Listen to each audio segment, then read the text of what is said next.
La particularité de la ville de Calais qui a été bombardée et détruite à 90 ou 15%, donc pratiquement rasée de la carte.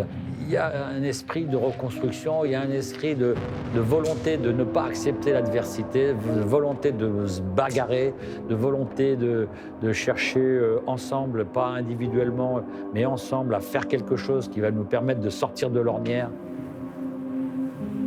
On a toujours été dans la difficulté. Toujours le papa et la maman qui se levaient de bonne heure pour aller travailler.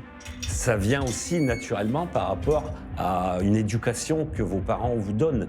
Et à Calais, majoritairement, eh ben, on est des durs à cuire, quoi.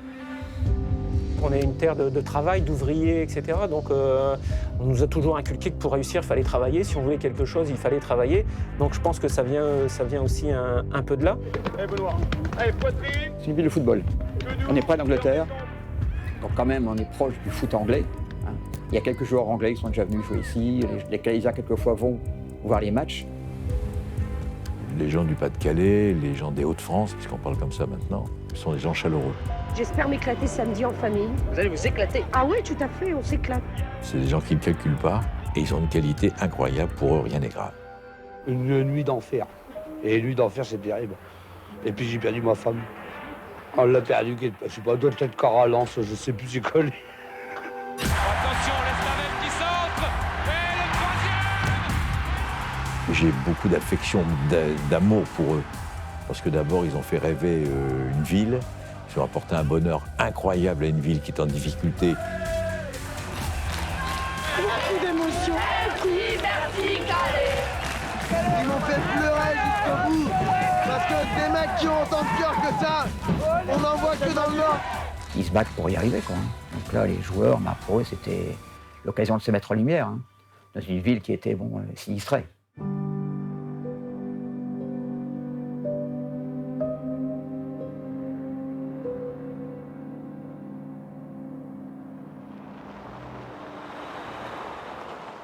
Deux ans avant l'épopée, Claude Thiriot, mon papa, est arrivé et a fait un travail sympa, très humain, parce que tout était basé sur l'humain.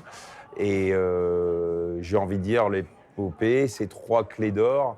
C'est le groupe de joueurs qui a été constitué par tous ceux qui sont passés avant moi ici. C'est un entraîneur et son collégial d'entraîneurs qui étaient avec lui. Et puis un management de club, mon père, et puis les quelques personnes qui œuvrent avec lui, qui ont fait que il y a une belle osmose, tout le monde était lié. Je suis venu au CRUF, en fait, à l'initiative de Didier Popiol, qui est entraîneur. Et Didier, dans ses commentaires, me disait « Tu sais, Ladis, je vais te dire une chose. Je pense que c'est un club pour toi. Et c'est une équipe pour toi, une mentalité pour toi. Parce que, te connaissant, à l'entraînement, eh ben, au lieu de les pousser, Oui, c'est bon, voilà, c'est bon, tu seras vite obligé de les freiner. » Je pense que l'amalgame comme ça, staff technique et staff médical, fonctionnait bien. C'est-à-dire que dès qu'il y avait un problème, la Ladislas nous appelait, on le recevait. Il respectait mes choix. Bon, je suis reconnaissant à ça. C'est important de trouver des coachs comme ça. Il y en a de moins en moins. Donc, moi, je pense qu'il avait tout compris. Mon premier contact avec M. Lozano, j'étais éducateur à Calais et lui, il était à l'époque entraîneur à Saint-Omer. Donc, étant amical des éducateurs, et lui pareillement, j'avais eu la chance de le côtoyer, de discuter, et à travers sa passion, j'étais quand même très observateur de ses paroles, je lisais ses paroles. Marquer un but, c'est très important que vous puissiez rêver de marquer un but. C'est très important que ce soir, vous puissiez rêver que vous avez marqué un but. Je ne veux pas savoir demain matin. Je ne veux pas qu'il y ait 5 qui disent « Putain, j'ai mis un but hier soir. » Le fait que j'ai connu pas mal de joueurs en étant jeune, il y avait une relation qui était un petit peu plus intime, je dirais. Et ça, c'était important dans un retour de leur ressenti qu'ils me transmettaient et que je pouvais donner au coach. J'étais adjoint de l'ADIS, axé sur la préparation physique, certes, mais également sur les données tactiques que je pouvais récolter et transmettre à l'ADIS. Allez, je vais aller voir un peu les messages là.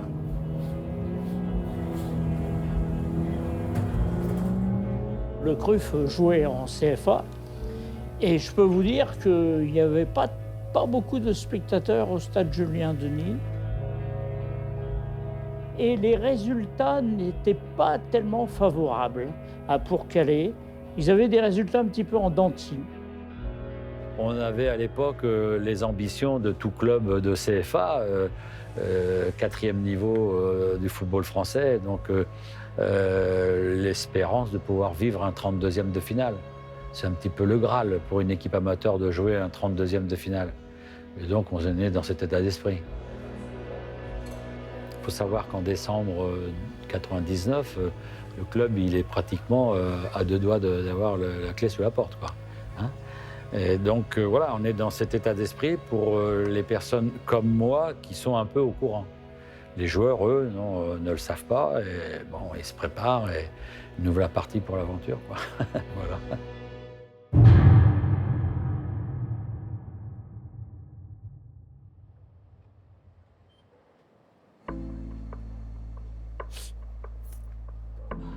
Tout a commencé ici, avec l'arbitre José Miliou. On n'a pas un gros public, quoique Calais, ce jour-là, grâce au maire, qui a mis un papier dans toutes les boîtes aux lettres. Dans toutes les boîtes aux lettres, les gens étaient venus au stade. Que j'ai encore la copie ici. On fait 246 entrées payantes, tous ceux qui n'ont pas payé, forcément. Et on a fait une bonne recette. Que Calais nous a laissé. Ah bah voilà. Que Calais nous a laissé à l'époque. Voilà. Donc j'ai la copie du match. Il y a la copie de la feuille de match. J'ai la copie de la feuille de match. Il fallait que je la garde. On n'a pas. Ouais, il manquait quand même quelques joueurs. On n'a pas Fabrice Baron. On n'a pas Grégory Desvart. Des joueurs qui ont fait le parcours derrière, qui ont été finalistes, qui ont joué au Stade de France. Donc, il y a eu quelques changements dans cette première équipe, qui a lancé l'épopée. Ouais. Ah ouais, je me souvenais pas de ça quand même. Ah oui, donc ça c'est la salle. La salle n'existait pas à l'époque. Ah oui, ça c'est la salle des fêtes et là-bas c'est. Donc c'est le 10 octobre 99, c'est la naissance de ma deuxième fille. Donc mon ex-femme à l'époque devait accoucher le lundi. Et j'ai un coup de téléphone le matin, elle a des contractions le matin, le dimanche matin, donc on joue le dimanche après-midi à Campagne-les-Édins. J'appelle la 10 pour lui dire, coach, c'est le 4e tour, je peux aller assister à l'accouchement. Donc c'est un non catégorique. Un match piège par excellence, avec un terrain de district. Donc avec de l'air, mais un peu bosselé quand même, un peu en pente également. Donc voilà, il fallait être prêt, vigilant pour bien démarrer et rentrer dans la compétition. Voilà. On gagne 10-0 ce jour-là. Donc il me dit, si ça se passe bien, tu t'en vas à la mi-temps. Donc j'étais venu en voiture, moi, eux ils étaient venus en bus. Et à la mi-temps, il m'a dit de rester là. Donc à 17h, ma maman qui avait été assistée à l'accouchement, elle m'appelle. Et ma deuxième fille est arrivée. Donc j'ai pas pu assister au deuxième accouchement non plus. Parce que le premier, j'étais pas là non plus, à cause du football. Alors attends. Hop. Donc là, c'est le vestiaire du coach, je pense. Ça fait tout. Ça fait vestiaire de coach, laverie. T'imagines-toi l'hiver, le coach qui va s'entraîner, il va se déshabiller là. C'est ça le foot, le vrai foot. Il m'a expliqué que j'avais un petit fixe au club, donc j'étais obligé d'être là. C'était la 10. Au moins, j'ai fait tous les matchs. Ce match à Campagne, je pense, a permis aussi à créer quelque chose, à créer un groupe, à créer une certaine dynamique pour la suite de la compétition et du championnat. Ça n'a pas été si facile que ça. Les joueurs se respectaient beaucoup. Les affinités sont toujours différentes. C'était un nouveau groupe qui arrivait aussi, et donc pas mal de joueurs de Dunkerque qui arrivaient, des Calaisiens, des mecs qui venaient un peu... Enfin voilà, il y avait un petit peu de... et un peu de clan. On n'a pas, je pense, réussi à bien faire en sorte que que l'amalgame prenne entre les anciens qui étaient restés et puis peut-être les nouveaux qui arrivaient. Il fallait que ça prenne un petit peu, quoi. Et donc oui, ça a agacé fortement le coach. On a mis des choses en place, je me souviens, il me semble qu'on avait mis une espèce de petite buvette à nous perso, où on se retrouvait après l'entraînement, on buvait un coup, on discutait, ça nous a permis aussi de souder un peu le groupe.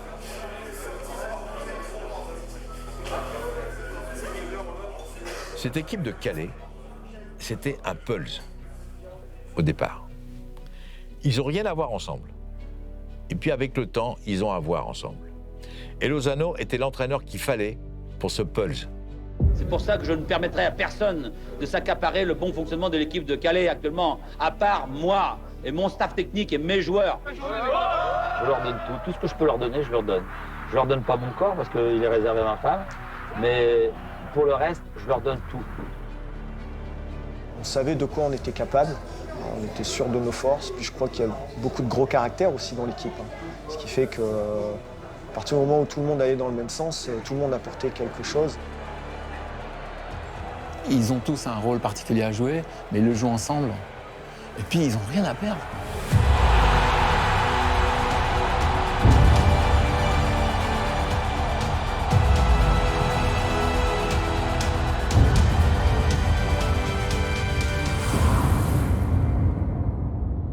Julien Denis, c'est un stade à l'anglaise, hein. C'est-à-dire le terrain est très près des tribunes. Les vestiaires sont vétustes, mais c'est à l'image de la ville, c'est-à-dire qu'il est chaleureux, il est plein d'affection. Et puis il y avait un cérémonial familial. On partait avec des sandwichs au saucisson. C'était toujours le même saucisson, c'était toujours les mêmes baguettes, il y avait beaucoup de beurre, etc. Tout ça était organisé. Et c'est pour ça que, même si ça peut sembler, je veux dire, ridicule par rapport à des gens qui nous regardent, je veux dire, aller à Julien Denis, c'était la récompense de la semaine. Il n'y a pas que des bons souvenirs, parce que forcément, il y a quelques matchs qu'on a perdus où on était moins bien, ou voilà, mais on retient aujourd'hui que les bons souvenirs. Ah, bah là, il y a eu quelques buts marqués par Michael Gérard, Jérôme Dutitre, Fabrice Baron. Ouais, quelques buts bien. Les buts, bah, je pense pas qu'ils ont été changés. J'ai pas l'impression qu'ils ont été changés en 20 ans de temps. Mais ouais, c'est des bonnes sensations. Puis après, il y avait un peu de supporters derrière. Donc, une belle ambiance ici. Une belle ambiance. Donc là, il y avait la grande tribune qui a été rasée avec... alors c'est vrai que c'était assez vétuste, mais pour l'histoire, c'est quand même bien dommage. On connaît presque plus le stade. Et puis surtout, on a ce stade annexe où on s'entraînait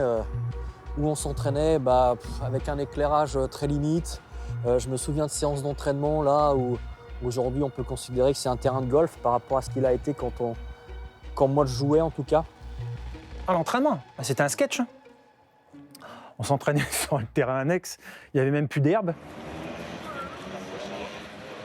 Des fois, il y avait ça d'eau dessus, mais bon, on n'avait que ça pour s'entraîner, donc on n'avait pas le choix.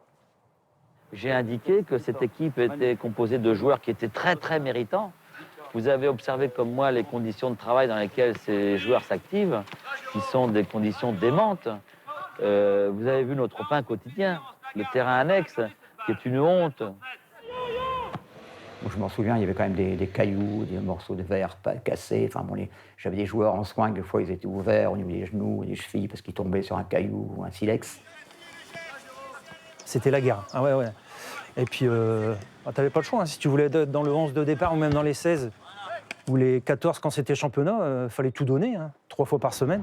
C'était mieux à la fin, malgré les erreurs techniques, malgré les erreurs de choix, parce qu'il y a plus de vérité dans ce que vous faites. On avait quand même Richard Helena qui était là, qui est en termes de préparateur physique, qui s'y connaissait pas mal. Je ne comprenais pas qu'on puisse préparer des footballeurs de la même façon que des athlètes d'athlétisme. Ils n'ont jamais couru en ligne droite, ils n'ont jamais couru à des vitesses uniformes. On lâchait rien, on faisait du physique, du fractionné. mais 2 ou 3 semaines avant le match. Et ce qui fait que le jour J de la Coupe de France, en fait, on était frais comme des gardons. Béthune. Là, on ne doit pas passer. En première mi-temps, on souffre quand même, avec un temps pluvieux. On a cette chance d'être à Julien-Denis. Béthune, c'était la bête noire de Calais. Il y a eu un petit déclic. Mais bon, on s'accroche, on a un peu la baraque ce jour-là. Je ne sais plus qui centre, peut-être Réginal, puisque j'étais dans l'axe, donc peut-être lui qui centre. Jérôme Dutitre surgit. Voilà, je récupère le ballon dans l'axe au point de pénalty, et puis je marque. Le principal en coupe, c'est de passer, donc on passe. Le football est ainsi fait, c'est pas une science exacte, et c'est ce qui fait son charme. L'oiseau de mauvaise augure était tombé, quoi. C'était un petit peu ça. C'est un tour avant les 32e, avant l'entrée des clubs pro. Gagner un match contre Dunkerque, c'est très compliqué. Il n'y a plus de hiérarchie. Attention, hein. Là, il fallait arriver de bonne heure au stade.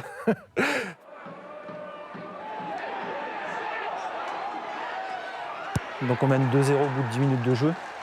Fabrice Baron avait marqué 2 buts, donc ex-Dunkerquois, donc sans que ce soit une revanche pour lui, mais je savais qu'il avait vécu de grands moments avec Dunkerque et c'est un match qui était un peu particulier pour lui. On pouvait, à la sortie de ce match-là, peut-être imaginer que 4-0, sans manquer de respect vis-à-vis de Dunkerque, c'est costaud quand même. Hein. C'est costaud. Voilà.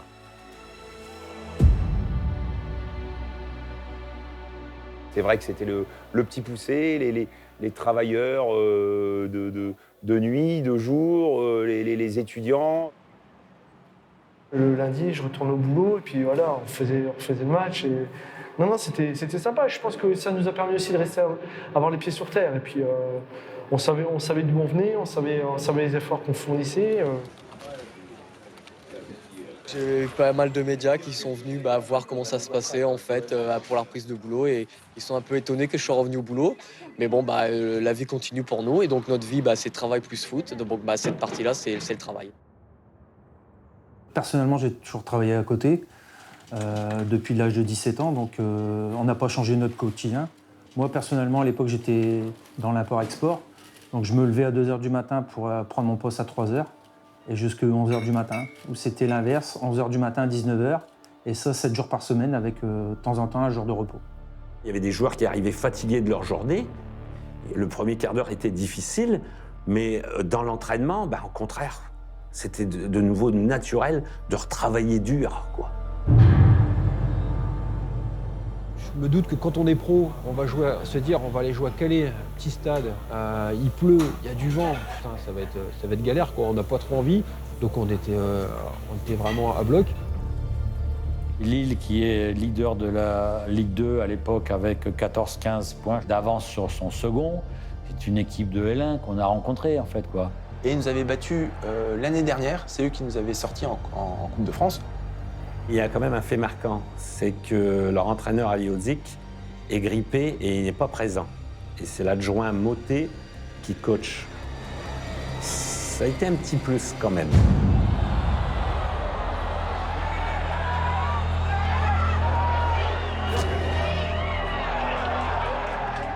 J'ai proposé à mes joueurs un plan qui était diabolique pour eux, parce que ça voulait dire qu'ils acceptent de faire des efforts absolument horribles, de pressing individuel tout terrain sur le porteur adverse. Si on leur laisse du temps de pouvoir faire le choix, de pouvoir faire le contrôle, de pouvoir faire la bonne passe, de pouvoir prendre la prise d'info, c'est nous mettre en difficulté. Chacun se mettait minable sur le terrain, chacun défendait le copain. Quand il y avait un copain qui était en difficulté, on allait derrière, on allait l'aider.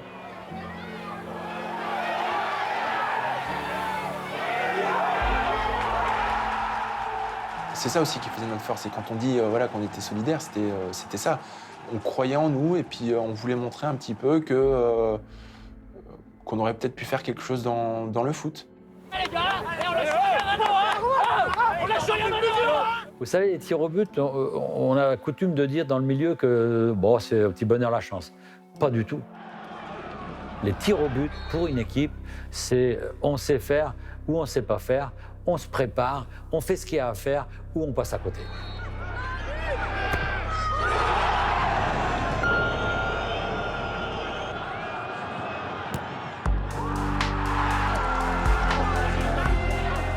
C'est fabuleux parce qu'on le mérite. Ça fait 3 mois qu'on ramait tout. Et c'est largement mérité. Je vais faire la fête avec mes copains.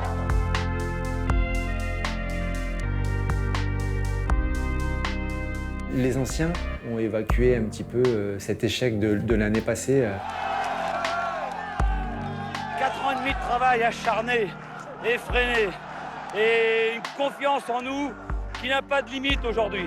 Franchement, c'est pas de la prétention, c'est un fonctionnement, un collectif qui s'exprime, une mentalité. Une équipe est née ce soir, je pense, sincèrement. Vraiment, cette phrase a eu un impact quelque part parce que nous, sur le terrain, on joue, hein, voilà, mais quand tu penses à ça, c'est vrai que tu te dis que derrière, c'est vrai qu'on ne lâchait pas.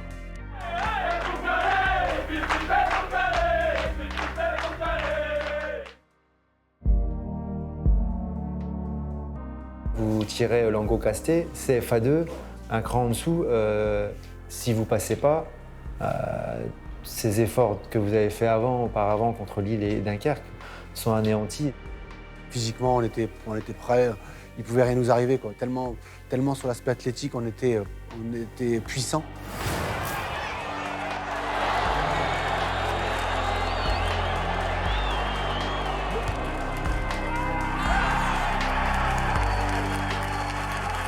Vous savez, un Michael Gérard, c'était un rock. Michael, c'était un rock. Alors, un rock athlétique et un rock psychologique.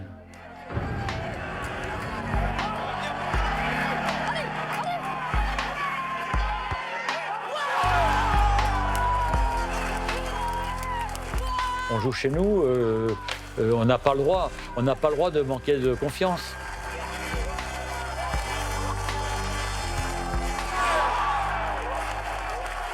C'était déjà l'expression d'une maturité de l'équipe, d'accord? Par rapport à Dunkerque, gros match, par rapport à Lille, très gros match. Et là, on confirme, bon, on est dans le truc, là.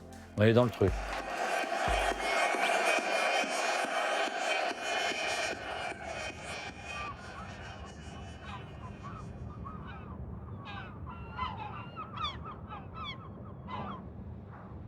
Le coach se déplaçait aussi, voir les adversaires, parce que son ressenti, c'était que quand on est sur place, on ne voit pas la même chose qu'on peut voir à la télé. Et lui, c'était important d'aller voir l'état d'esprit de l'équipe adverse. On nous propose Cannes, très difficile. Je les ai vus jouer un match à l'époque contre Guignon. Et donc j'ai vu ce match et j'ai dit à M. Thiriot, ça va être difficile, hein, ça va être difficile, mais on a nos chances. On a une grosse discussion à la suite de ce match-là, et on sent que on ne peut pas rester contre Cannes avec ce dispositif-là. C'était principalement 4-2-3-1. On avait 4 défenseurs qui étaient assez polyvalents. Mais en associant devant la défense 2 joueurs à gros potentiel. Dans le milieu, on appelait ça des moissonneuses-batteuses. Fabrice était quelqu'un plus sur l'homme. Et Greg couvrait plus Fabrice. Avec des excentrés qui allaient vite vers le but. Et à droite, on avait Jocelyn Merlène. Alors là, c'est le pur produit du CRUF. Des fois, il était un peu limite. Comme Réginal, hein, c'était 2 joueurs sur le côté qui animaient leur couloir. Le fait de m'avoir mis entre les 2 lignes, ça veut dire de maintenir cette grosse activité, cet impact qui me permettait justement de bien défendre. Souvent Manu Vasseur derrière moi pour mettre les ballons. Donc moi, j'avais l'habitude de jouer devant tout seul. J'avais mon périmètre. Et en même temps, ça évite à Manu Vasseur de faire trop de courses en leur demandant d'aller immédiatement bloquer la première passe. Son système de jeu, là, de bloc équipe et de pressing très haut, à l'époque, on ne le voyait pas. On le voyait très peu. Et les professionnels n'avaient pas l'habitude de ça, ils étaient surpris. Problème, on ne peut pas jouer à Calais. Le terrain n'est pas homologué pour accueillir une équipe de D2 pour la Coupe de France. Donc, où on va jouer, c'est décidé, ce sera à Boulogne-sur-Mer. Claude Thiriot m'avait demandé de donner le coup d'envoi. Et j'ai été donner le coup d'envoi. Je suis venu de Paris, j'ai donné le coup d'envoi avec mon fils qui était tout jeune. Il ne comprenait pas, il pensait que j'allais jouer le match. J'ai dit non, Baptiste, il s'appelle Baptiste.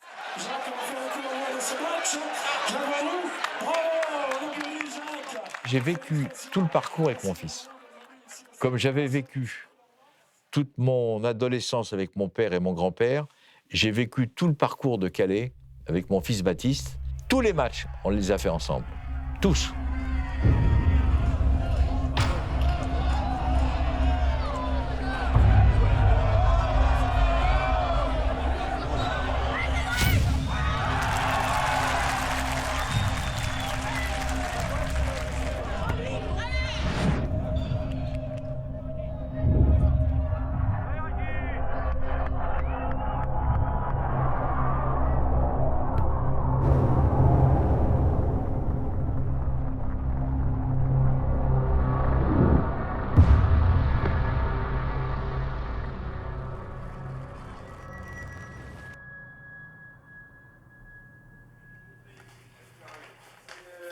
Mathieu Millien, combien de ballons il va te falloir pour que tu puisses passer devant le défenseur?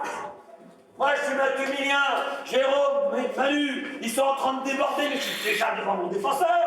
Mathieu, eh ouais, merde, ce n'est pas mon but, ça. Les corners, bien gérés, parce que varié.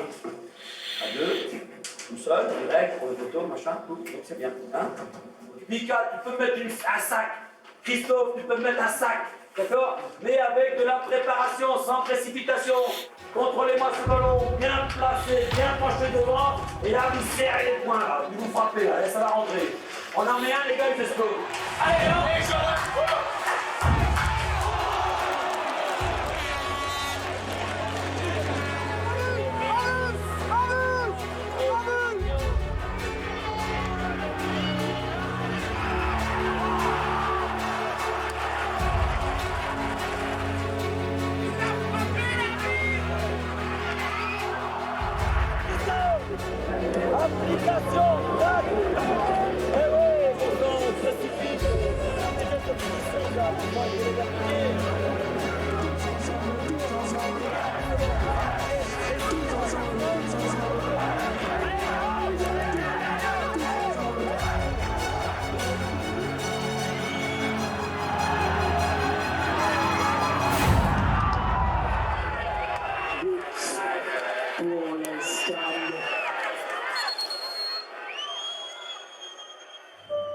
Roland Courbis était dans les tribunes.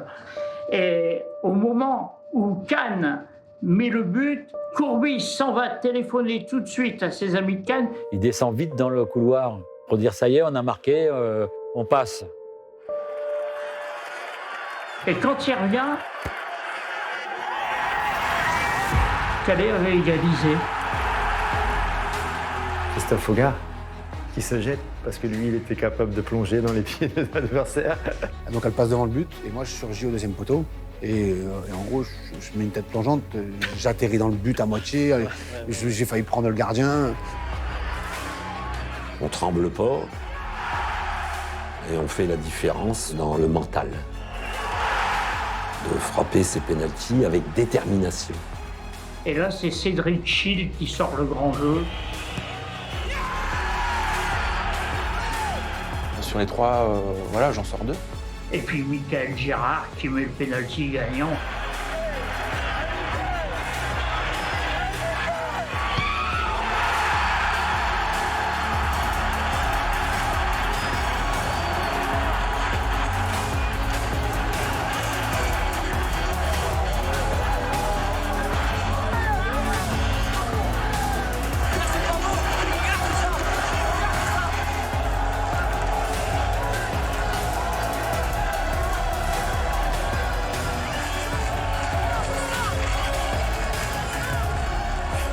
Quelque chose de grand ici. Aïe, aïe, aïe. Et je vous remercie, je vous félicite. Et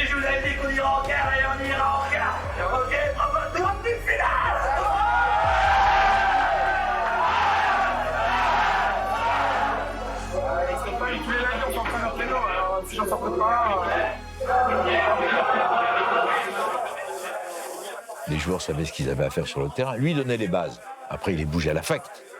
Après, il les bougeait à la vie, à la mort. Quelquefois, il était limite. Mais ils en avaient besoin, parce qu'ils étaient réceptifs. Qualifié pour les quarts de finale, là, ça y est, dans Calais même, on commence à voir du jaune, du rouge, du noir dans tous les commerces calaisiens et tout le monde, les écharpes, tout. Là, Calais prend de l'ampleur. Donc il a fallu, comme le merchandising qui n'existait pas, on n'avait même pas une écharpe au club à vendre. Donc on a, avec les locaux, bien sûr, il fallait employer les locaux. On a créé une gamme de 50 produits, on a monté une boutique en centre-ville, un pas de porte qui était libre. Le patron nous a dit, si vous voulez, c'est pour vous, le temps que vous voulez. Une équipe de choc avec 2-3 tournevis, perceuses, pinceaux, peinture, aux couleurs du club. En 48 heures, le temps que quelques produits se finissaient, on a ouvert une boutique en centre-ville. C'est quoi l'idée de cette boutique? L'idée, c'était simple, c'était de dire de hisser la ville aux couleurs de l'événement, c'est-à-dire en noir, jaune, rouge, comme vous pouvez le voir, et de dire qu'il fallait que le maximum de Calaisiens soient aux couleurs du club. C'est pas tous les ans, donc il faut faire un effort. Hein. C'est quoi le budget? Le budget, là, j'ai mis 200 francs dans les fournitures.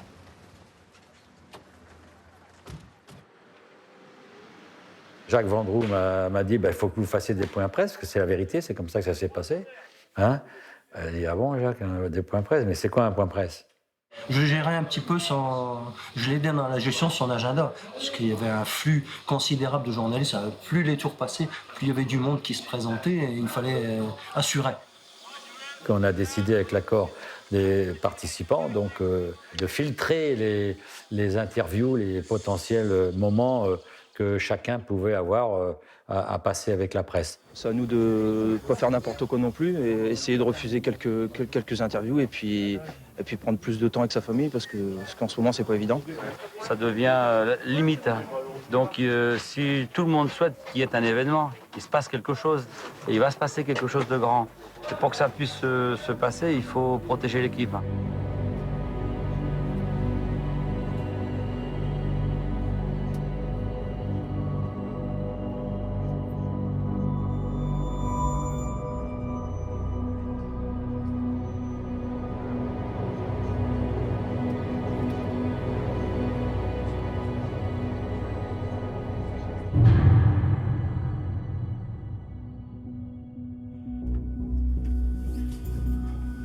Je me souviens de cette conversation hallucinante avant le match. Et je discute avec Claude Leroy, Patrick Proisy et mon fils. Et Claude Leroy qui dit au président Proisy, attends, t'inquiète pas, ils n'ont pas le niveau, on va gagner tranquillement. Et Baptiste, mon fils, qui dit à Proisy, eh ben, je te parie 100 francs à l'époque que Calais va battre Strasbourg. Allez, 100 francs. C'est là qu'on s'est rendu compte un petit peu de ce que pouvaient vivre les clubs professionnels, avec les caméras, avec 25 000 spectateurs. Ça fait du bruit, ça fait du bruit. On se met en difficulté par rapport à la pression, par rapport à l'adversaire, par rapport au stade, et l'équipe ne tourne pas en première mi-temps. Claude Leroy, alors qu'on va rester après bien sur ce match, disait lui, bon, a priori il ne peut rien nous arriver, c'est pas totalement un traquenard ici, on connaît le terrain, on connaît le stade, on est habitué à jouer devant du monde. Mais par contre, en cas de défaite, ce serait une quasi-apocalypse à Strasbourg.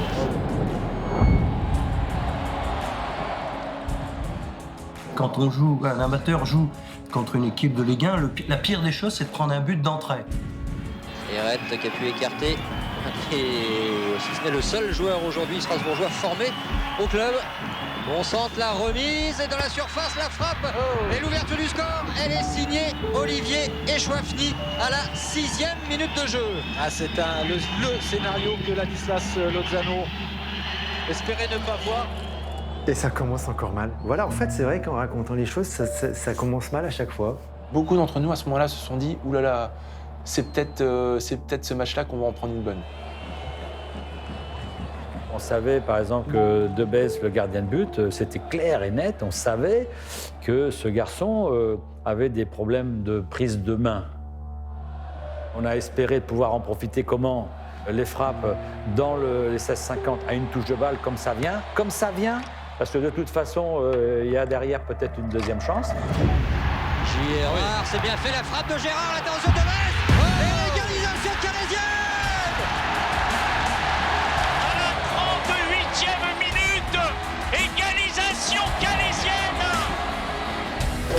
ça, les gars, ça va aller. Il n'y a rien de fait, hein.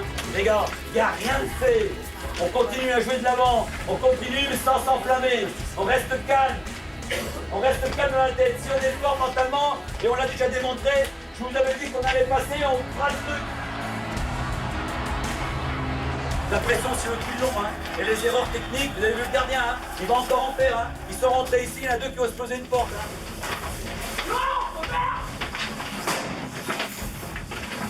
Et on est qu'à la moitié du chemin, là. Dernière minute du temps réglementaire de la première période. C'est encore une fois Jocelyn Merland qui va traverser tout le terrain pour venir tirer ce coup franc. Toujours pour avoir une trajectoire rentrante, oui. C'est la constante à Calais. À moins qu'il soit effleuré. Thierry Demez qui le met au fond. Il y est. Eh oui, faute aux mains de Thierry Demez. Je le sentais, je ne sais pas pourquoi. 2-1, et là, Strasbourg a pris un coup au moral. Là, ça a été fini. C'est fini. C'est terminé. C'est terminé. Exploit de Calais, les amateurs de Calais qui se qualifient pour les demi-finales de la Coupe de France.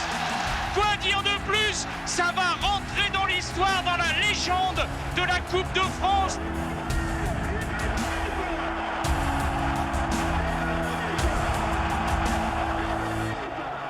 Baptiste, mon fils, qui dit à Froisy, eh ben, je te parie 100 francs à l'époque que Calais va battre Strasbourg. Et il lui a remis l'argent dans la tribune le jour du match. Aujourd'hui, moi qui ne suis pas calaisien de naissance, bien sûr, hein, j'ai mis un grand pied dans le Calaisie et j'en suis très très fier. Mais aussi de la France.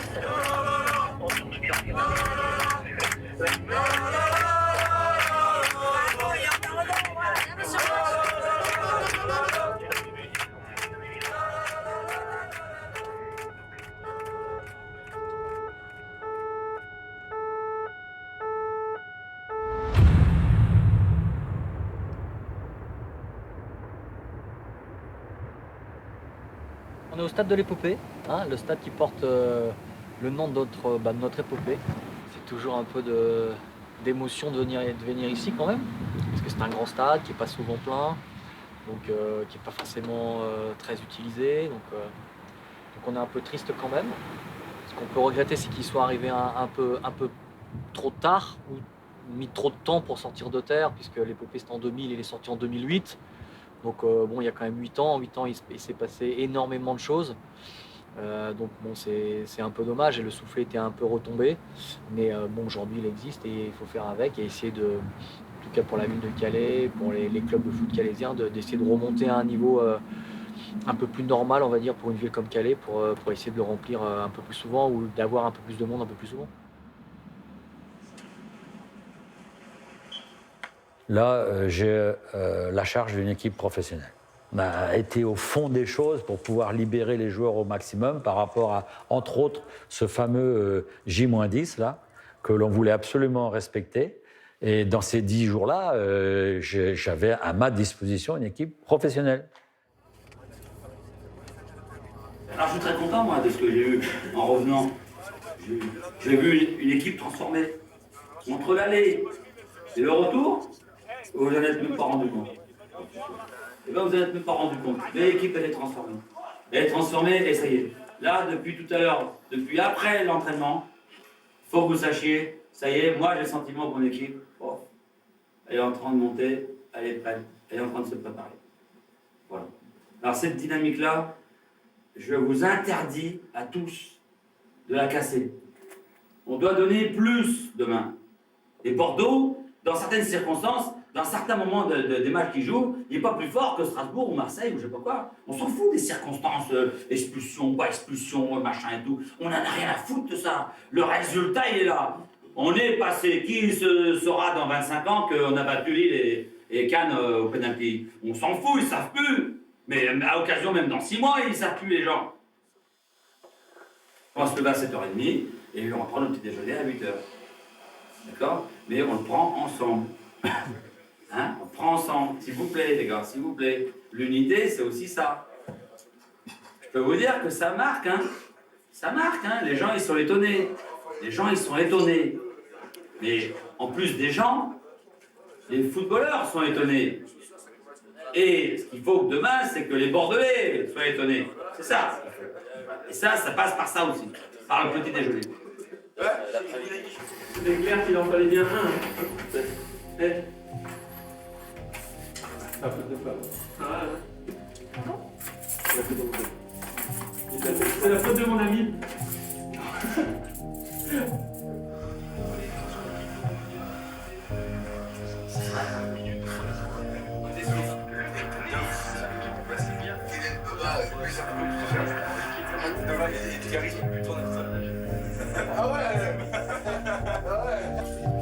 L'équipe de Bordeaux, une incroyable armada, voilà. Bordeaux, c'est le champion de France. C'est Elie Bopp, entraîneur. C'est Dugarry, champion du monde. C'est la grosse équipe. Donc, pour beaucoup de personnes, l'exploit est irréalisable. Ils vont nous mettre une pression, mais s'ils le font pas, c'est des ânes. Ils sont tous 1m90, 1m85, c'est une masse musculaire. Ils n'en usent pas, hein. Et s'ils veulent marquer, ils vont chercher des corners, ils vont chercher à provoquer des corners. Et là, c'est tout le monde qui y va, et là, c'est la masse. Donc les corners et les coups francs excentrés, les gars, c'est interdit. Alors là, donc Richard, t'es bien d'accord avec moi. Lui, il est tout le temps, il a un moteur dans le cul, lui. Hein, et puis, sans arrêt, il est parti. Donc on pourrait le mettre là, ici, c'est pareil.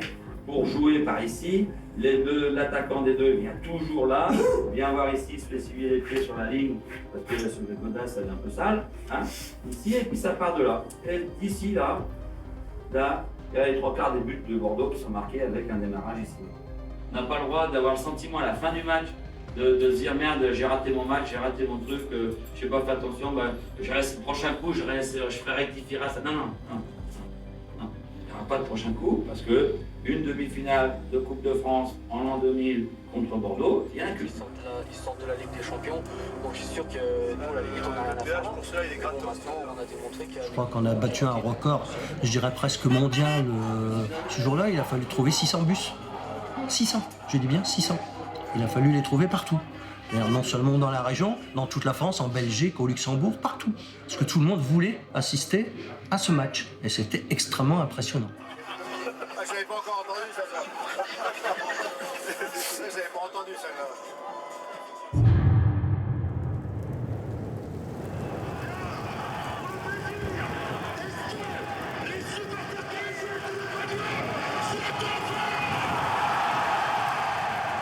Il fait une tempête, il pleut, l'échauffement et tout ça. C'est quand même déjà un contexte où l'équipe inférieure elle est dans les meilleures conditions possibles. Donc c'est un petit détail, mais avec le recul, je me dis que quand même il y avait tous des paramètres qui faisaient que la nature avait bien fait les choses. Là, ici, dans le milieu, les gars, il faut être présent, là. Là, il faut être présent, parce que c'est une équipe qui abuse des mini-passes, de la construction dans le milieu de terrain. 12, 13, 14 passes, c'est incroyable, c'est impensable. Nous, dans les stages, on dit, si vous faites plus de 4 ou 5 passes, vous ne marquez jamais un but. Eux, ils font 12 passes et ils marquent un but. C'est des très grands joueurs. Donc les défenseurs, il ne faut pas hésiter à sortir, venir au pressing, pousser les milieux. Et c'est ce qu'on a fait depuis le début de saison. Hein. On est en plein dans notre truc, là. Moi, c'est la plus grande faiblesse de cette équipe. C'est la valeur collective qu'elle a dans son milieu de terrain. C'est la plus grande faiblesse, parce qu'ils ralentissent tout leur jeu. Soyons, nous, aussi, des pros. Aujourd'hui, on ne se prend pas la tête, on n'a pas la grosse tête. Personne n'a la grosse tête ici. Vous savez très bien que je me serais chargé de vous le rappeler. Hein, mais aujourd'hui, il faut qu'on soit des pros aussi. Vous rentrez sur le terrain, vous jouez une demi-finale contre Bordeaux. Le stade est complet, énorme. Voilà, le COP de Lens était aussi là avec nos supporters calaisiens. Que des joueurs perdus pour le football, mais avec une folle envie. Et puis on se dit que rien ne peut nous arrêter. C'est une équipe de Bordeaux en pleine euphorie qui reste sur 4 matchs gagnés d'affilée. On ne voit pas comment la qualification pour la finale du 7 mai face à Nantes pourrait échapper aux Bordelais ce soir. La stand pour un centre et un premier ballon chaud avec Cédric Chil et de la tension entre Christophe Dugarry et Cédric Chil, une tension qui s'est atténuée immédiatement. Ça part sur des bases extrêmement rapides. Les costauds en charnière centrale, il ne fallait pas mettre bêtement des ballons dans l'axe. Donc on les faisait sortir en les mettant en retrait. C'était une des possibilités de tirer les corners. De jouer très très vite avec ce centre fort. Oh, et la tête qui devance Ulrich Ramet, c'est un ballon qui est sorti. Les joueurs des Girondins de Bordeaux qui ne comprennent pas ce qui leur arrive. Dugarry n'est pas passé. Contre Bordeaux, on les avait vraiment mis en difficulté par rapport à ce qu'on avait pu observer. Un pressing calaisien qui gêne beaucoup le milieu de terrain bordelais. On les a contrariés complètement. Et c'est ce qui est arrivé. Ouais, c'est la Belgique qui met un coup de poing dans le dos de Michael Gérard. Depuis quelques minutes, les Calaisiens commencent à faire beaucoup de fautes.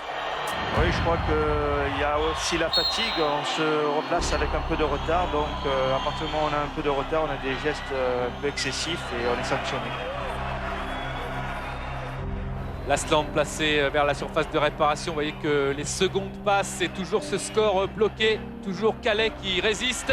Avec Dugarry. Maintenant l'Asland. Oh, Cédric Schill, une parade exceptionnelle de Cédric Schill.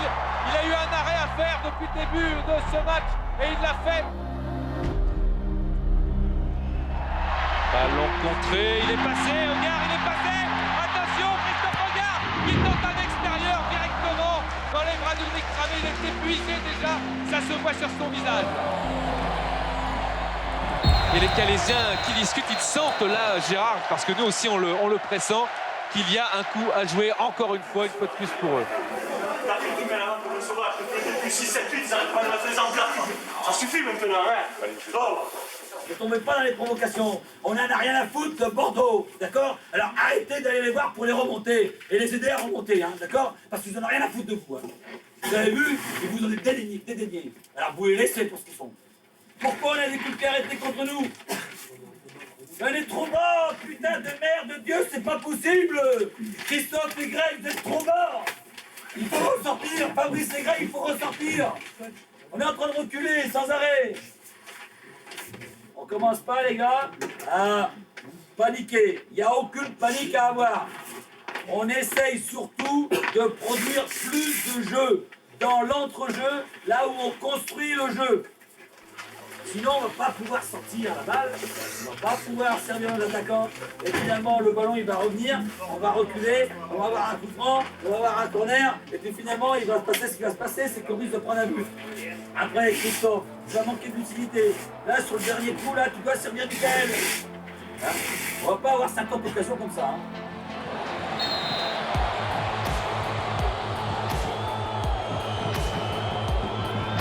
L'Asland, un bon appel, la tête, et ça rentre sur la barre transversale. Si les poteaux sont avec Calais, c'est peut-être un signe.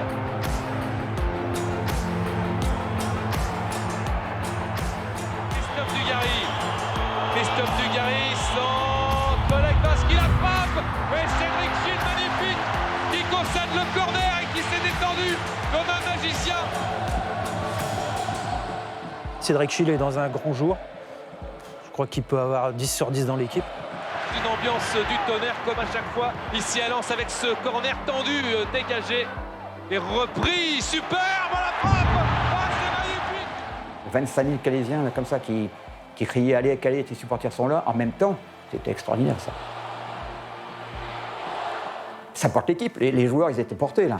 C'est un ballon qui sert Michael Gérard. Il y a quelqu'un en deuxième poteau. Michael Gérard qui attend le soutien avec peut-être un contrôle. Et une frappe de gare. Et Ramet qui est obligé de se détendre. Et ça frôle le poteau. Lekwaski à la limite d'Urgeau qu'il est bien passé et qu'il est bien donné. Lekwaski grand con. Et ça sera sauvé. Et ce sera sauvé encore une fois. Boissel, ballon dosé, Dugarry, il y avait le défenseur, l'Asland qui reprend. Ouh, il y a un défenseur qui s'était jeté en même temps que Cédric Schill. Christophe Dugarry qui a secoué Fabrice Baron. Ouais, il est bien levé le pied, hein, Gérard, de Christophe Dugarry, il était très bien levé même, et trop levé. Un entraîneur calaisien qui s'est fait reprendre par M. Gariguian. Ouais, ça chauffe sur le terrain. Il y a Lilian Lasland avec Jocelyn Merlin qui sont en tête à tête.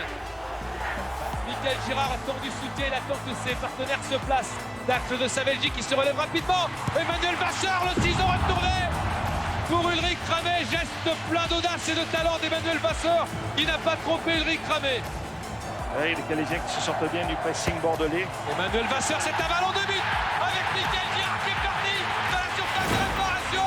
Oulala! René, tous les Bordelais ou presque les attaquants. En tout cas, oui, c'est bien joué de la part de Mikou. L'instant pas en jeu. Et c'est Schill qui sauve encore sa formation. Cédric Schill qui a déjà arrêté 2 tirs au but dans la série Coupe de France et les exploits de Calais continue son récital. C'est terminé. Calais-Bordeaux 0-0. Et le public, Christophe Hogarth lui demande de les soutenir encore, d'aller au bout, parce qu'il va y avoir prolongation. Calais qui joue contre le champion de France, et il oblige le champion de France, équipe professionnelle de grande envergure, aux prolongations. Tout le monde croit que physiquement, on va craquer. C'est extraordinaire ce que l'équipe a fait aujourd'hui. Encore une fois, donc, on n'est pas tout à fait nous-mêmes parce qu'on n'a pas suffisamment produit de jeu. Et c'est le stress. C'est pour ça, c'est parce que cette équipe manque d'expérience. Quoi qu'il arrive, on fait un grand match. Physiquement, c'est impressionnant aussi. Hein. Oui, on n'est pas encore au bout là. On va voir ça. Dugarry, Corentin Martins, belle ouverture pour Corentin Martins qui frappe au-dessus de la tête de Cédric Schill. Et il a raison sans doute, Corentin Martins, de multiplier les frappes. On fait une séance de tir et la 10 pique une crise parce qu'on met des frappes qui sont trop molles pour lui. Et il commence à s'en prendre à Cédric Jando. Les joueurs s'appliquent et tout un peu plus. Puis là, le lendemain, pof.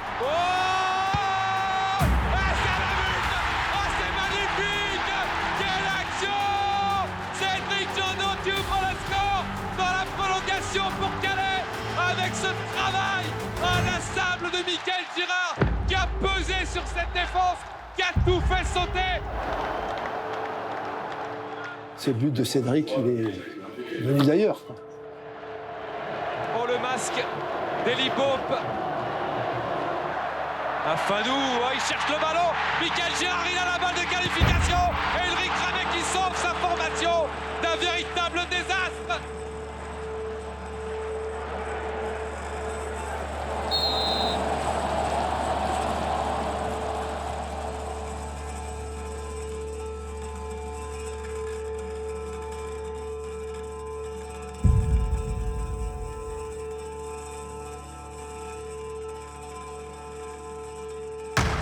Et Eli Bob qui explose une bouteille d'eau, a l'air de dire on les a eus.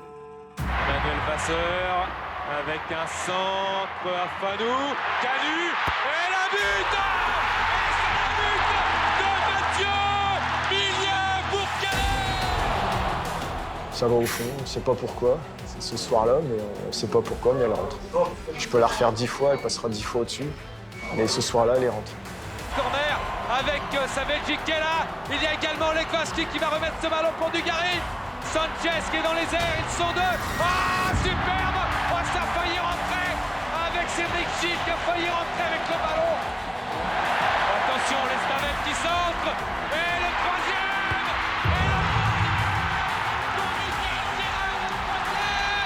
Le troisième but pour Calais qui enfonce Ulrich Ramé.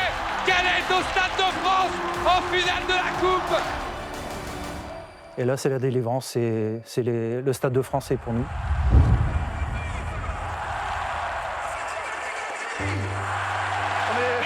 On est épuisé. On a tout fait, mais il n'y a pas de mots.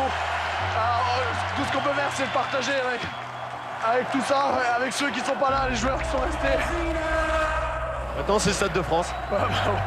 J'y suis jamais allé, même en tant que spectateur. Alors aller en tant que joueur, c'est... On va commencer par le terrain alors. Ouais, on va commencer par le terrain, c'est impensable, c'est merveilleux.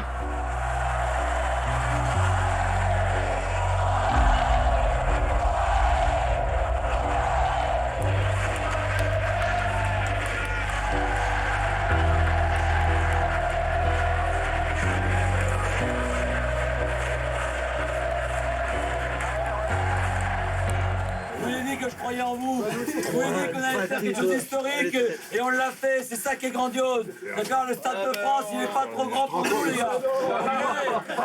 À la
J'avais des sueurs. J'ai dit, écoute Philippe, ça va pas.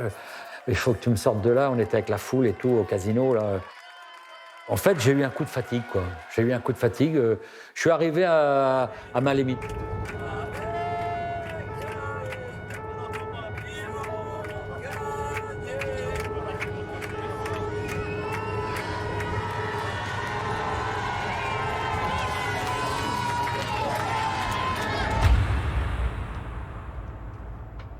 Le cimetière de Calais-Sud est situé devant un bistrot où j'allais tout le temps pendant l'épopée qui s'appelait le Canari. Et un jour, je vois rentrer dans le cimetière du bistrot 2 personnes. Ils allaient rendre hommage à un défunt en mettant sur la tombe une gerbe aux couleurs du Cruyff. J'ai dit, mais ça dépasse l'entendement. Et je suis rentré dans le cimetière, il y avait plein de tombes, de morts récents, attention, hein, où il y avait des gerbes aux couleurs du Cruyff. Jaune et rouge. C'est incroyable. Vous vous rendez compte comment ça a marqué les gens? J'ai fait ce malaise, après j'ai été soigné au Château Ricard où les dirigeants, les rugbymen allaient à l'époque, là-bas à Paris, près de Clairefontaine. D'ailleurs, c'est marrant parce qu'un jour, il y a Aimé Jacquet qui arrive avec Roger Lemaire. Et je les ai salués, bien sûr, et tout. Hein. C'est là qu'il a accepté de me recevoir. J'avais demandé une audience, un peu, un rendez-vous. Il m'a dit, écoute, je ne vais pas te donner de conseils. Tu veux que je te donne un conseil? Je n'ai pas de conseils à te donner. Juste une chose à te dire. Tu vois, reste comme tu es. Reste comme tu es parce que c'est dans la diversité que le football français prend sa force. Richard Helena prend l'équipe, fait des déplacements et tout ça. Et il y a une période où tout le monde est un petit peu dans le flou. Et le coach revient, un orchestre sans son chef d'orchestre, ça ne fonctionne pas.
Je me rappelle que Barthez avait donné son maillot à Cédric Schill, parce qu'on était dans des privilégiés au niveau des places.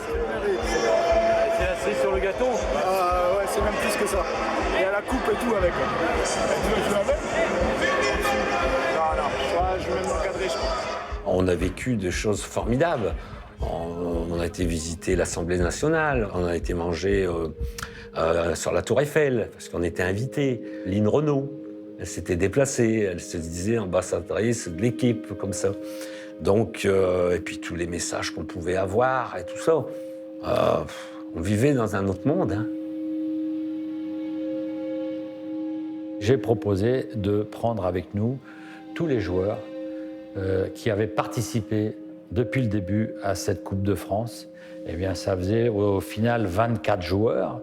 Et ce sont 24 joueurs que nous avons pris et que nous avons emmenés à Paris pour préparer le match de la finale. Parce que ça leur appartient aussi, et c'est aussi grâce à eux que le club s'est qualifié ce jour-là.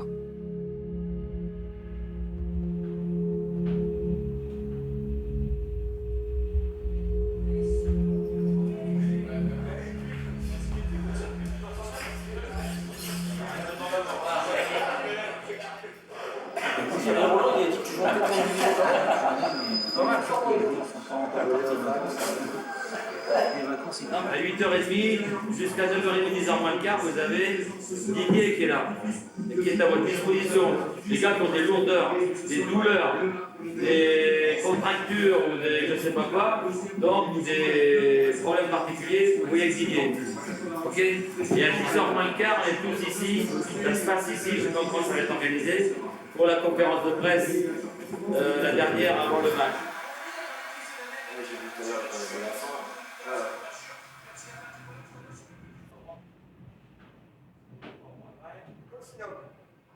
Les joueurs avaient déjà beaucoup donné, donc ils étaient prêts physiquement. Je pense qu'il fallait simplement entretenir ça. Il y a à la fois une fatigue physique, mais une fatigue mentale. Par rapport qu'on ne parle que de ça, que les médias y sont présents. Donc elle est peut-être un moment encore plus difficile, cette fatigue mentale. Le mental, c'est très important. Si le joueur n'est pas bien mentalement, il va être bien physiquement. S'il ne dort pas bien la nuit, par exemple, quelqu'un qui a un souci, il ne va pas bien récupérer, et s'il récupère bien, pas bien, il peut avoir des problèmes musculaires. L'entraînement de cet après-midi aura lieu sur le terrain Michel Famille qui est en contrebas. Donc je crois que vous nous avez indiqué que c'était la première fois qu'une autre équipe de France allait s'entraîner dessus. Cet entraînement sera un entraînement à huis clos. Réginald Beck, Cédric Chil, Michael Girard, ils étaient super disponibles. Même si à la fin, l'entraîneur, il mettait un peu il organisait. Hein. Il ne fallait pas faire n'importe quoi, n'importe quand. Presque un mois, presque 4 semaines entre la demi-finale et la finale. C'est énorme. Engouement médiatique a pu savoir quoi en faire. On s'est sorti de la finale.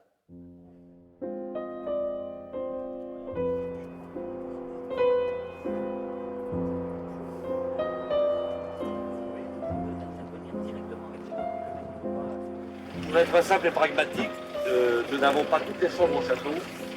Par contre, vous allez voir pour ceux qui sont dans les autres chambres que vous n'aurez pas regretté d'être à l'extérieur. Alors, ce que je souhaiterais, c'est que ceux qui sont au château prennent leurs bagages. Ceux qui sont à la villa La Ferme, on laisse les bagages dans le bus. Ouais, mais t'as la chambre du capitaine aussi. Donc c'est standing ici. Ah ouais. Non mais attends, on n'est pas installé encore là.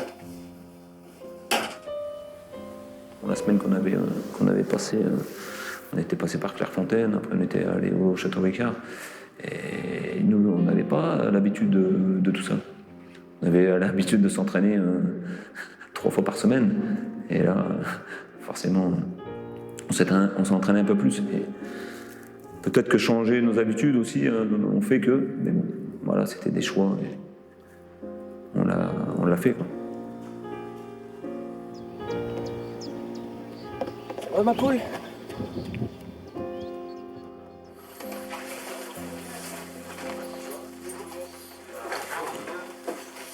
Je suis très très heureux que M. Jacquet ait accepté de venir vous saluer, nous saluer. vous savez l'estime et le respect que j'ai pour ce grand monsieur du football.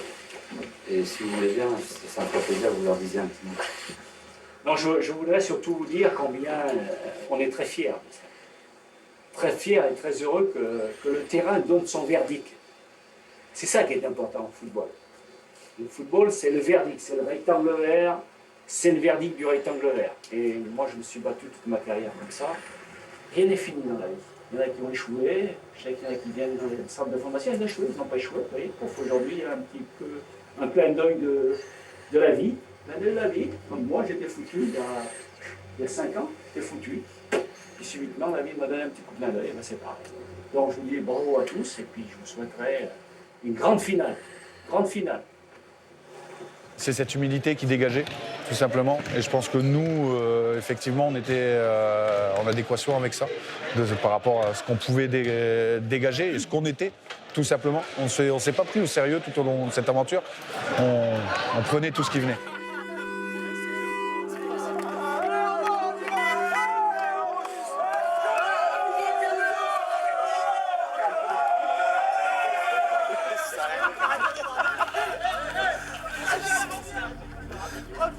On fait une préparation de match l'avant-veille, mais catastrophique. Et le coach, il pète un câble. Mais alors, il est fou, déchaîné. Hey, Flash, là, il faut que ça arrive. Et rapidement, hein. Rapidement, tranquillement. Les joueurs, ils sont tous la tête dans le sac. Avec Richard Allénan, on dit au coach, t'as eu raison, parce que vraiment, on a été mauvais, archi mauvais, mais j'ai peur que ça ait des répercussions et qu'on n'ait que sur du négatif. Et le coach, il dit, c'est clair, on va rattraper le tir. Et on a bu nos 2-3 bières comme on pouvait faire avant. Et on a rattrapé le coup psychologiquement. Parce que autant les joueurs avaient été mauvais, mais autant le coach, il était dans un état second, légitime. Mais on ne pouvait pas rester sur du négatif.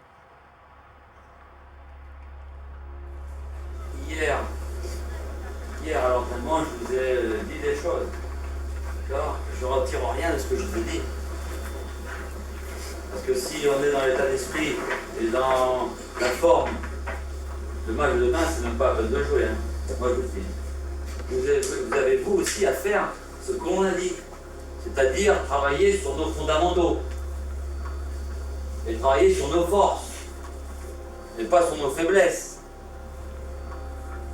Et hier, on était à 100% dans nos faiblesses. Une de nos faiblesses. L'agressivité. Hein ? L'agressivité. L'agressivité, c'est une de nos forces. Hier. Vous êtes agressif hier ? Ah non, on n'était pas. Hier, c'était Club Med, hier. Une deuxième faiblesse. Trop de déchets dans le jeu, aucune concentration, aucune vérité. C'est vrai, Michael ? Aucune vérité.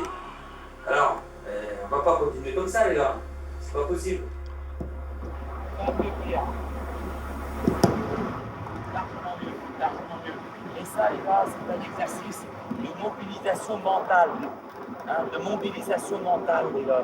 Ça, c'est un aboutissement de préparation.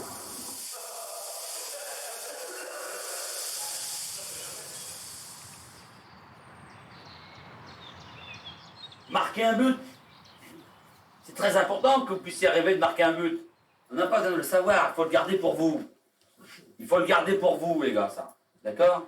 C'est votre imaginaire à vous, votre monde à vous. Hein ? Mais il faut qu'il soit positif. Demain, c'est la Marseillaise, les gars. Là, la Marseillaise, c'est quelque chose de tout à fait unique. Et tout à fait poignant. Demain, celui à qui ça fait rien, il est fort, hein. Il est fort, il est très fort. Moi, je suis assez costaud, mais demain, là, vous pourrez vous dire, putain, le coach, il doit être dans un état, hein, parce que ça, je serai comme ça. Mais moi, je sais que vous serez aussi comme ça. Donc, il faut que vous prépariez ce soir à ça. Et si vous arrivez à gérer ça, les gars, demain, moi, je suis persuadé qu'on va faire un grand match. On est en train de se rendre compte, déjà avant le match, que Nantes, qu'on est allé voir à Nancy avec l'A10, joue avec un joueur qui va nous poser problème, qui est Sibierski, qui joue plus haut. Sibierski, c'est le détonateur de leur jeu. Ok? Faut pas qu'il soit à l'aise pour rendre la balle, parce qu'à une touche de balle, il la rend. Hein. Il la rend à une touche de balle. Hein. C'est leur joueur base. Donc forcément, ils vont le rechercher. Forcément, ils vont lui donner. N'ayez pas peur. Hein. Et s'il y a une faute, il y a une faute. Mais forcément, ils vont lui donner. On est d'accord là-dessus? On fait ça avec le bloc kick, avec un mental comme ça. Hein? Et bien ce soir, moi je peux vous le dire, on gagne le match. Voilà. Et moi, dans mes tripes, là, j'ai le match. Hein. Dans mes tripes, j'ai la victoire. Moi, mais c'est dans mes tripes pour l'instant. Je ne sais pas si c'est dans les vôtres. J'en sais rien. Est-ce qu'elles sont dans les vôtres? C'est à vous de voir. Hein? Depuis Las Vegas, un grand cri d'amour avec Calais pour toute la merveilleuse équipe et les dirigeants du club. En ce moment, mon cœur de nordiste ne bat que pour vous. À mon retour, je viendrai à Calais vous dire merci et vous embrasser affectueusement. Lynn Renaud. Alors, merci.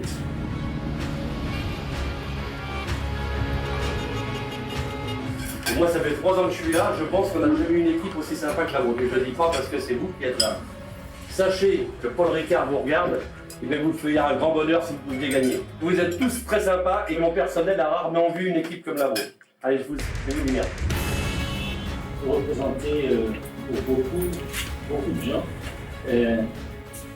Effectivement, des valeurs de solidarité, des valeurs d'équipe, des valeurs d'un travail ensemble, pour nous sont des valeurs essentielles et fortes. Et on a prié pour vous ce matin dans l'église avec des gens du village.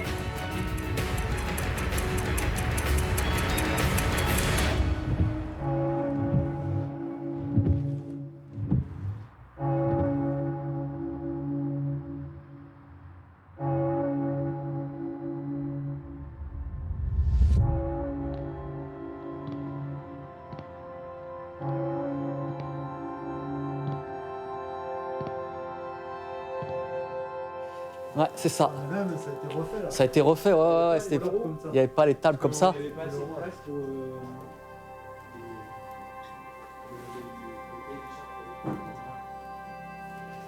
Ouais, on rentrait par là et puis ça a été modifié, ouais.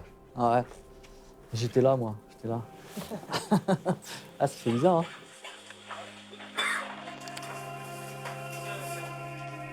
Cédric Schill en numéro 1, Jocelyn Merlin en numéro 2, numéro 3, moi, capitaine. Numéro 4, Fabrice Baron, numéro 5, Greg Desvart. Et avec les copains. Numéro 6, Grégory Lefebvre. Numéro 7, Cédric Jondot. 8, Christophe Hogard. 9, Michael Gérard. Une fois, 2 fois, 3 fois, et la 4e qui est récompensée. Vous l'avez vu comme Bordeaux, hein? Allez voir. 10, Manu Vasseur et 11, Jérôme Dupuis. Manu, tiens, moi je te dis rien, t'as déjà tout dit. Hein. Et tu dois être le roi du terrain aujourd'hui. D'accord? Allez, va.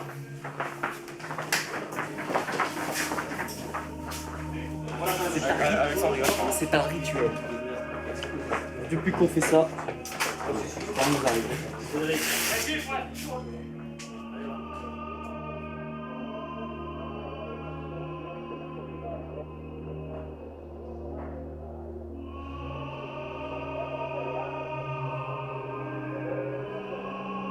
Je trouve que une des choses qui me marque autour des finales, c'est de ne pas perdre d'énergie avec tout l'environnement, parce que c'est dingue.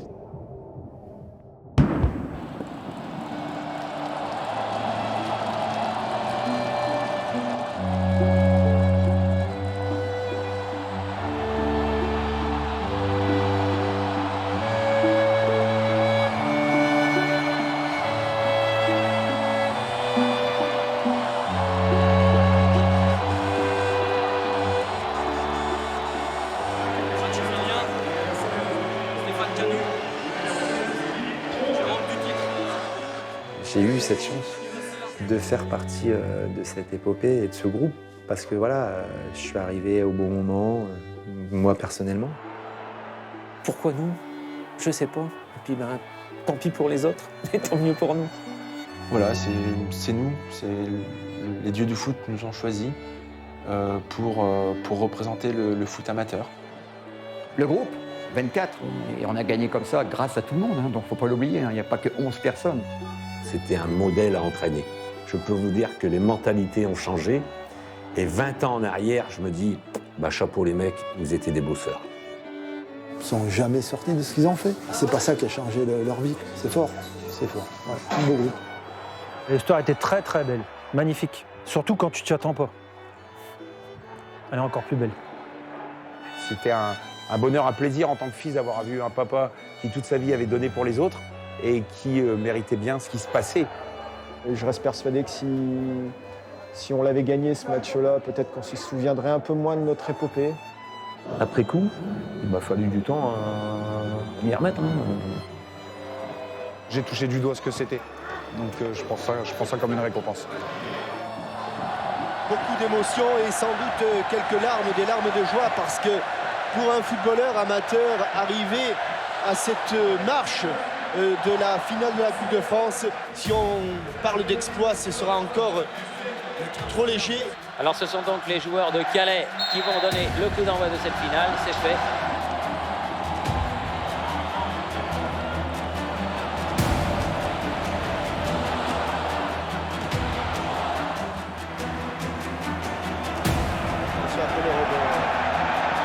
Arrière. Elle est passée, bon centre en retrait. Ouh, elle était bien partie.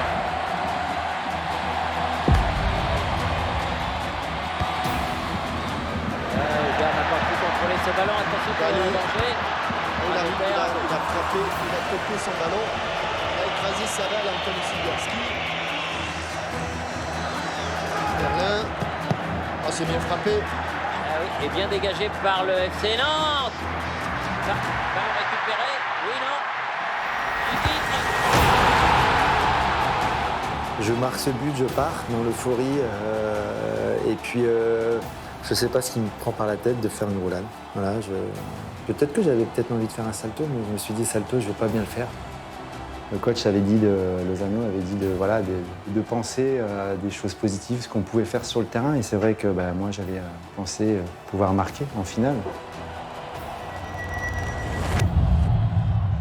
C'était incroyable. Il fallait que cette équipe soit un peu en difficulté. Et quand je les vois mener 1-0 en finale contre Nantes, j'ai dit ça va pas le faire.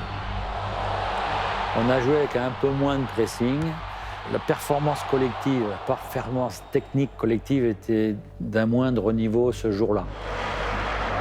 Les joueurs de Calais font d'immenses efforts pour récupérer le ballon, pour être bien en place, pour couper les trajectoires des passes et des Nantais. Ils font d'immenses efforts et quand ils récupèrent le ballon, eh bien, Ladislas Lozano voudrait qu'ils repartent tranquillement. Et c'est ce manque de lucidité, ce manque de sérénité peut-être.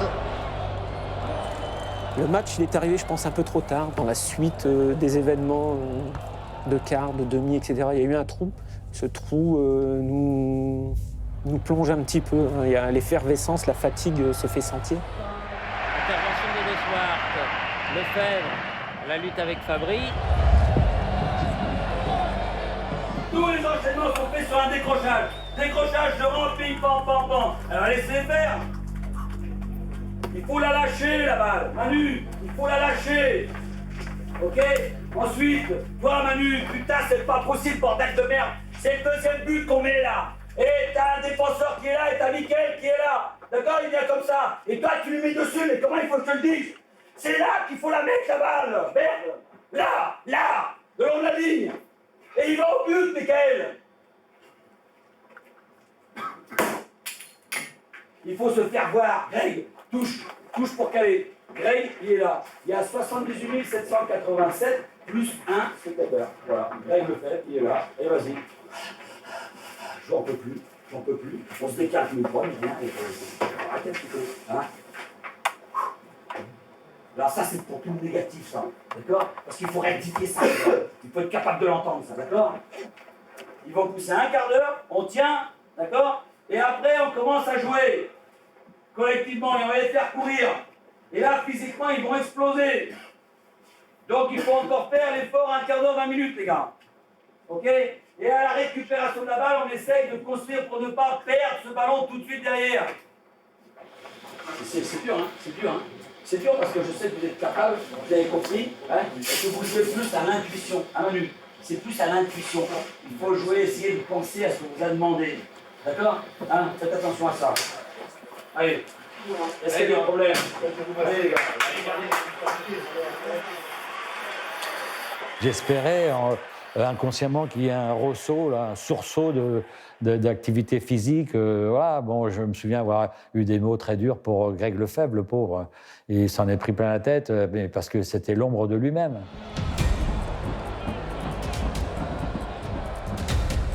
Gilet. Gilet. Derrière. Touré peut centrer. Égalisation. Égalisation. Sibierski. Sibierski. Au début de la deuxième période, à la 5e minute, 50e minute, Sibierski égalise. Et sur ce début de seconde période, on va dire que c'est totalement mérité parce que les Nantais ont mis autant de détermination dans leur jeu que les Calésiens. Sibierski, bien fait ça. Elle n'arrivera pas. Elle a failli arriver. Les ententes, Vasseur garde quand même le ballon. Loin devant pour Gérard. C'est l'équipe qui l'attend du soutien. Michael Gérard, il a perdu le ballon.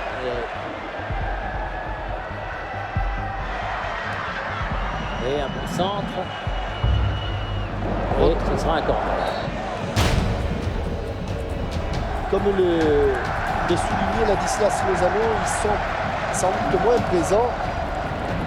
Et il est évident que le dernier quart d'heure va peser très lourd dans cette finale. Et le coup de tête, Gérard.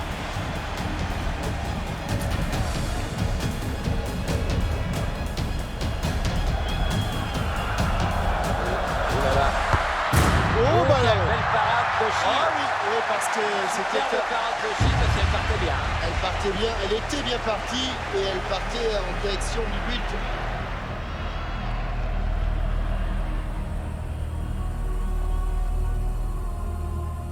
C'est mon rôle. C'est mon rôle, c'est ça. Et autant, oui, on est content quand on sort une belle parade, mais voilà, à la rigueur, j'aurais préféré gagner et ne pas toucher la balle. J'ai souvent pensé que peut-être finalement c'était la meilleure fin qu'on pouvait avoir. On essaye d'imaginer une Coupe d'Europe jouée avec le Cruyff. Je dis pas que c'est pas sérieux, on l'aurait assumé. Il fallait que ça s'arrête, et alors ça aurait pu s'arrêter avec 4-0, 5-0, prenez ça dans la gueule et puis venez plus nous emmerder. Et puis non, c'est pas ça. Penalty. Ah, s'il la laisse passer, oui. Oh, s'il la laisse passer. Oh là là, penalty. Oh là là là là là là. Penalty pour cette faute sur Caveglia. On se tient tous les deux, puis moi qui suis en déséquilibre, lui qui me lâche, là je tombe. Et voilà. Après, il fait ce qu'il a fait, mais je l'aurais fait à sa place. Je l'aurais fait la même. On joue pour gagner.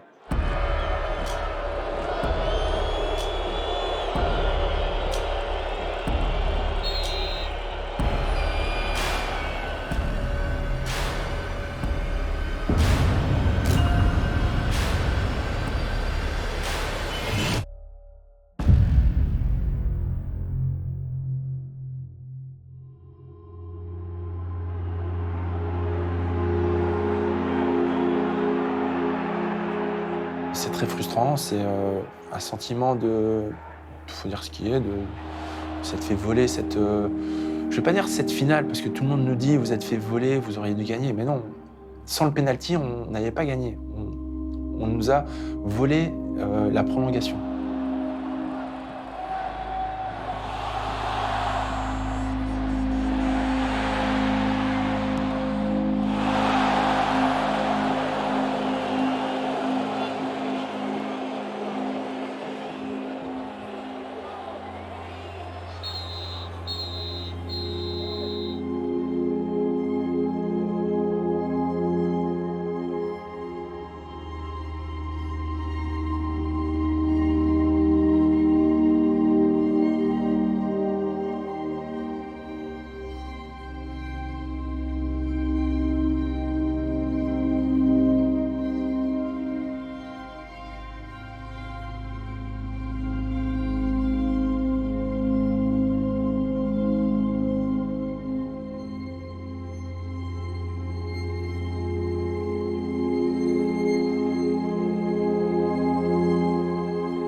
Le football, il est dur à des moments donnés parce qu'il vous provoque des déceptions dramatiques, mais il est tellement exceptionnel, tellement fantastique quelquefois quand il vous apporte ces joies qui sont complètement imprévues.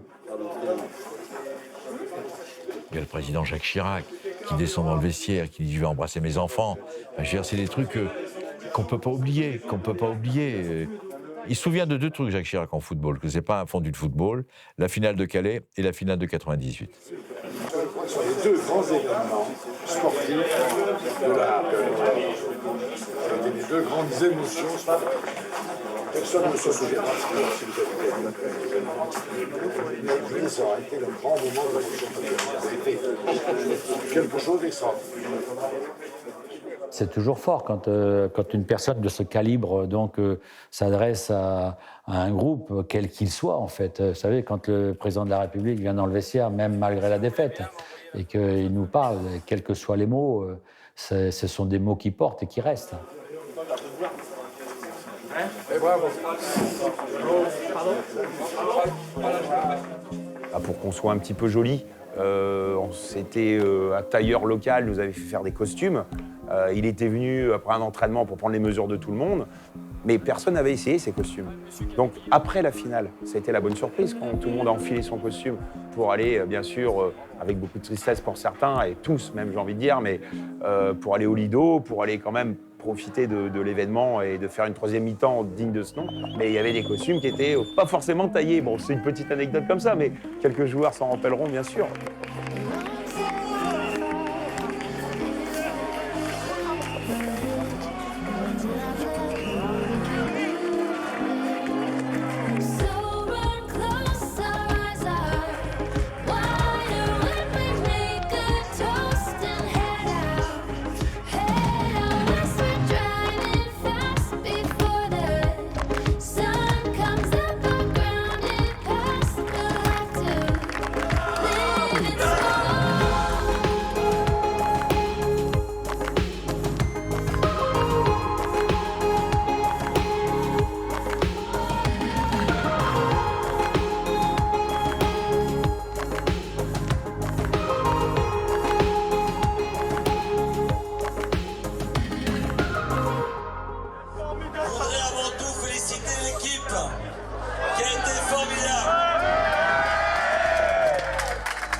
C'est tellement beau ce que l'équipe a fait, c'est tellement de messages de sympathie, des messages de valeurs humaines développées et partagées avec pas seulement une ville, une région, et même pour certains, ils ont pensé que c'était un pays entier, quoi, en fait. Une grande fierté d'avoir été l'entraîneur d'une telle équipe. C'est un bonheur de réfléchir à ça, de penser à ça, de revoir les images, même si on ne vit pas avec le passé, mais quelque part, ça nous donne du moral.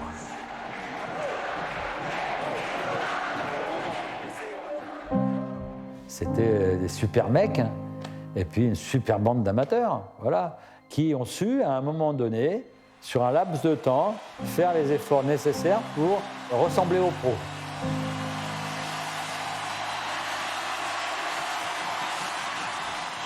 Les gens, ils ont attendu. Et certains 4-5 heures. Et il y avait des milliers de personnes. Mon père m'avait dit à l'époque qu'il n'avait jamais vu autant de personnes, sauf le jour de la libération de la Deuxième Guerre mondiale, 39-45. Tout à l'heure, on s'était donné rendez-vous. J'y pensais, et je le voyais. J'allais dire que c'était formidable. C'était écrit. C'était le destin. Ils n'ont rien fait pour, mais c'est tombé sur eux. Mais ce qui est important, c'est que c'est tombé sur eux, ok. mais ils ont su provoquer, je veux dire, cet événement.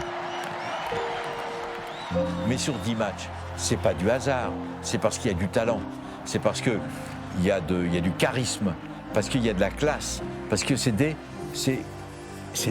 bons mecs qui méritaient d'aller jusqu'au bout.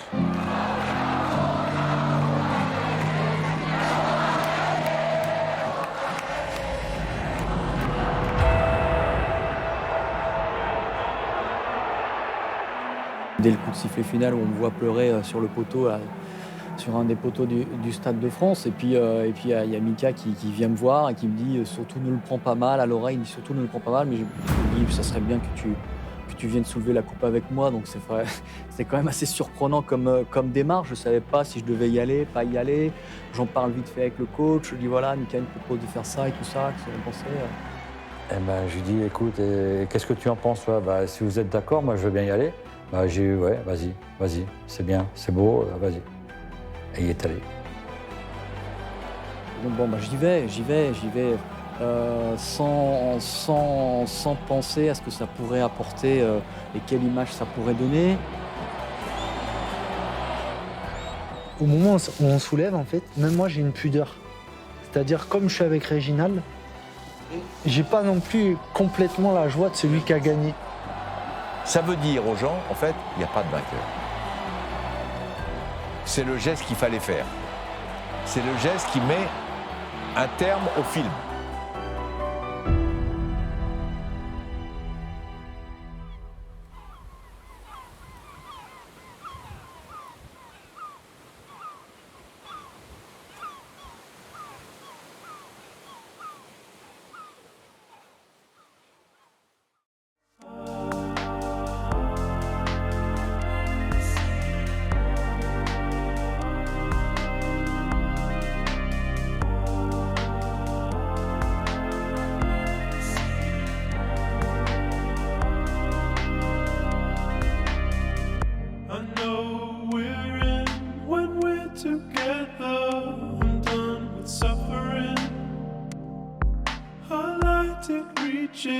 Lifestyle valleys, I'd rather see you walled up within. But now it seems that